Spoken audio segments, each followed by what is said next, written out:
이번 영상은 전업주부만 보세요.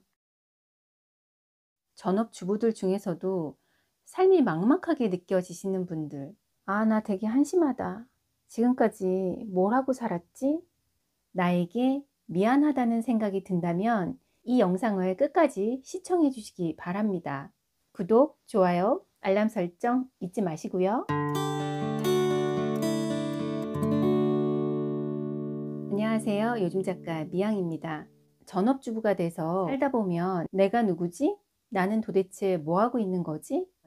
삶이 가끔 무의미하게 느껴질 때가 있어요. 전업주부가 되다 보면 이상하게도 마법에 걸린 것처럼 아주 빠르게 자기 자신이 누구인지를 잊어버리게 돼요. 그만큼 급속하게 생활에 전념을 다하기 때문인데요. 일상이잖아요. 아이 키우랴, 집안일 하랴, 시댁 어른 신경 쓰랴, 자잘한 일이 끊임없이 이어지잖아요. 그런 일들을 끊임없이 신경 쓰다 보면 내가 어느새 없어져요. 내가 그러고 싶어서 그러는 게 아니죠. 그런 평범한 일상을 잘 돌리기 위해서 노력하다 보니까 그렇게 되는 건데요. 그렇게 전업주부로서 육아와 가사 한쪽으로만 관심이 쏠리게 돼요. 한쪽만 바라보면 다른 쪽이 보이지 않아요. 앞에 보이는 것만 보게 되면 앞으로 전진만 하게 됩니다. 일부러 의식해서 자신을 뒤돌려 세우지 않는 한 계속 앞만 바라보게 돼요. 그래서 자기 자신을 잃어버리게 되는 겁니다. 이건 누구라도 다 마찬가지죠. 저는 전업주부들을 보면 가끔 이런 얘기를 하게 돼요. 여럿이 있어도 혼자를 느끼라고. 둘이 있어도 혼자인 자신을 느껴보라고. 또 혼자 있어도 혼자를 제대로 느껴보라고. 이게 무슨 이상한 소리지? 할 수도 있는데요. 사람들 속에서 혼자인 걸 느끼라고 한다면 혹시 외로움을 느끼라는 건가? 이렇게 생각하기 쉬워요. 하지만 제가 드리고자 하는 얘기는 외로움을 느끼라는 게 아니고요. 진짜 외롭지 않기 위해서 자기 자신을 제대로 느껴보시라는 겁니다. 전업주부가 종종 진짜 외로운 건 자신을 외롭게 하는 남편 때문이 아니에요. 자식 때문에도 아니에요. 말이 통하는 친구가 없어서 외로운 것도 아닙니다. 주변에 자기를 사랑하는 사람이 많음에도 불구하고 스스로가 외롭다고 느끼는 건 바로 자기 자신 때문입니다. 그럼 왜 자기를 외롭게 느끼냐 하면요. 자기 자신을 온전히 바라보지 않아서 그런 거예요. 자기가 누구인지 잊어서 그런 겁니다. 나다운 나를 발견하지 못해서 그래요. 누군가를 위해서만 살아서 그래요. 자기 자신을 소중히 여기는 걸 잊어서 그렇게 된 거예요. 그러니까 길을 잃어서 그런 겁니다. 내가 정확히 어느 길에 있는지 몰라서 외로운 겁니다. 외롭다고 느끼는 건 신호입니다. 내가 나에게 보내는 신호예요. 나 좀 보라니까. 나 좀 봐줘봐. 내가 나를 그리워하는 신호입니다. 이런 부분이 있다는 거 느껴지시나요?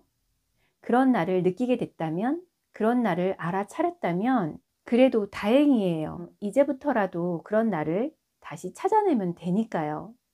내가 걸어온 길을 봐야지만 다시 앞으로 잘 걸어갈 수 있어요. 내가 걸어가는 길이 어느 방향인지, 내가 왜 걷고 있는지 이것을 알게 되기 때문에 그때부터는 내가 걷는 길이 의미 있는 길이라는 걸 의식하고 걷게 됩니다. 그렇다면 이런 전업주부들이 나에게 미안한 걸 알게 됐을 때, 그래서 길을 찾고 싶을 때 길을 찾을 좋은 방법이 있을까요?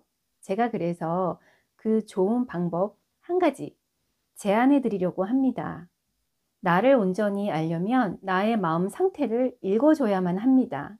자기 마음을 확인하기 위해서 자기 내면에 무엇이 어떤 감정이 숨어 있는지 알아보기 위해서 가장 좋은 방법은 글을 쓰는 것입니다.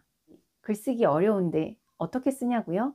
제가 어려운 글쓰기 하라는 게 아니라 내면이 어떤지 감정을 표현하라는 거예요. 전업주부들만큼 일상이 정말 바쁘게 흘러가는 사람들도 없어요.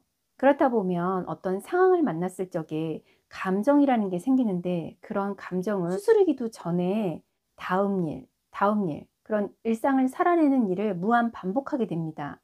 그래서 이 감정이 해석되지 못하고 마음 안에 계속 꽁꽁 묻히다 보면 내가 무엇을 느끼는 사람인지 알 수가 없게 됩니다. 이런 게 마음의 병이 되죠. 뭔지 모르게 화가 나고 우울하고 외로운데 왜 외로운지조차 알 수가 없게 돼요.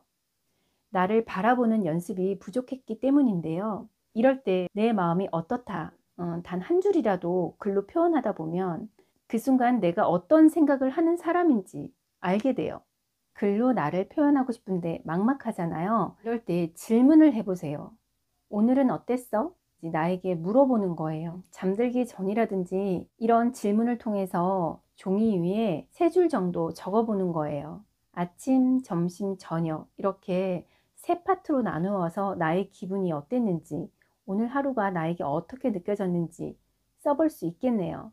이때 자기 자신한테 굉장히 솔직해지셔야 해요. 자기 자신이 바라봤을 적에 좀 멋진 사람이고 싶어, 좀 괜찮은 사람이고 싶어, 그래서 나에게 보여주는 문장이 좀 괜찮았으면 좋겠어, 이러한 마음으로 쓰시면 안 되고요. 내가 나를 정말 잃어버린 나를 제대로 찾고 싶다면 자신을 속일 생각하지 마세요. 자기 내면을 진심으로 만나셔야 합니다. 처음에는 분노에 차서 쓸 수도 있어요. 화가 나는 부분을 막 뱉어낼 수도 있어요. 그것이 욕이 될 수도 있어요. 쓰여진 글이 욕이 3줄이 될 수도 있다는 얘기예요. 그래도 괜찮아요. 꺼낸 마음이 종이 위에 써지고 나면 그것을 되뇌어서 몇 번이고 읽어보세요. 써진 글이 진짜 자신의 진심이면 속이 울렁거리게 될 거예요. 어떤 분은 울게 되는 분도 계실 겁니다. 글을 써놓고 이것을 읽을 때 진짜 중요한 건 지금부터입니다. 만약에 나 오늘 너무 한심하다, 이런 문장을 한 줄 딱 쓴 거예요. 이렇게 쓴 문장을 읽으면서 나 한심해 라고 딱 정의하지 마세요. 내가 나를 한심하게 느꼈구나, 이렇게 공감해 주세요. 이게 나구나, 이런 나였구나. 읽어보시면서 이렇게 자신과 진심으로 소통해 보세요. 제가 이 대목은 책을 읽을 때도 이렇게 느끼라고 하는데요. 만약에 유치한 문장을 읽었다면 내가 이 문장을 유치하게 생각하는구나, 이렇게 느끼는 거예요. 이렇게 느끼는 거랑 유치해 하고 딱 판단해 버리는 거랑은 정말 다른 의미입니다. 판단하기 시작하면 내가 한 생각의 틀에 갇히게 되는 거예요. 나 오늘 한심했어, 이렇게 쓰고 나서 판단하게 되면 나는 한심한 친구잖아, 이렇게 정의하게 되는 거예요. 이거는 안 됩니다. 감정을 글로 쓰라고 했던 건 그 감정을 꺼내서 확인하고 제대로 공감하기 위했던 거거든요.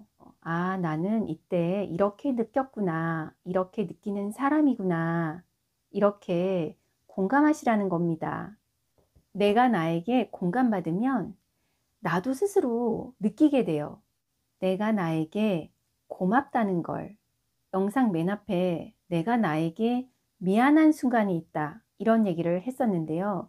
이런 분들이 이 영상을 보면 좋다고 했죠. 나를 표현하는 글을 쓰고 그 글을 읽으면서 내 감정에 공감하면서 나에게 미안했던 순간이 나에게 고마운 순간으로 전환되는 겁니다. 내가 외로운 건 길을 잃어버렸기 때문입니다. 그런 순간이 있을 때마다 가끔 내가 나에게 미안한 감정이 들죠. 내가 나에게 너무했어, 이런 감정이 들 때 나를 챙기셔야 하는데 잃어버린 자신을 다시 찾아오려면 글쓰기가 효과적이라는 거고요. 내 감정을 짤막하게 3줄, 3줄도 안 되면 2줄, 2줄도 어려우면 1줄, 그렇게라도 글자로 써보시라는 거예요. 그렇게 쓴 문장을 읽어주다 보면 나에게 공감을 하게 되고, 그런 공감하는 순간이 많아질수록 내가 나를 알아보는 순간이기 때문에 내가 나에게 고마움을 느끼게 됩니다. 고마움을 느낀다는 건 내가 나를 참 소중히 여긴다는 거잖아요. 나의 잃어버렸던 자존감이 그만큼 빵빵하게 채워지는 겁니다. 전업주부로 살면서 나에게 미안한 순간이 있다면 글을 한번 써보세요. 이번 영상이 도움이 되셨다면 가시기 전에 구독, 좋아요, 알람 설정하는 거 잊지 마시고요. 저는 다음번에도 삶의 질을 높이는 다른 이야기로 찾아뵙겠습니다. 안녕.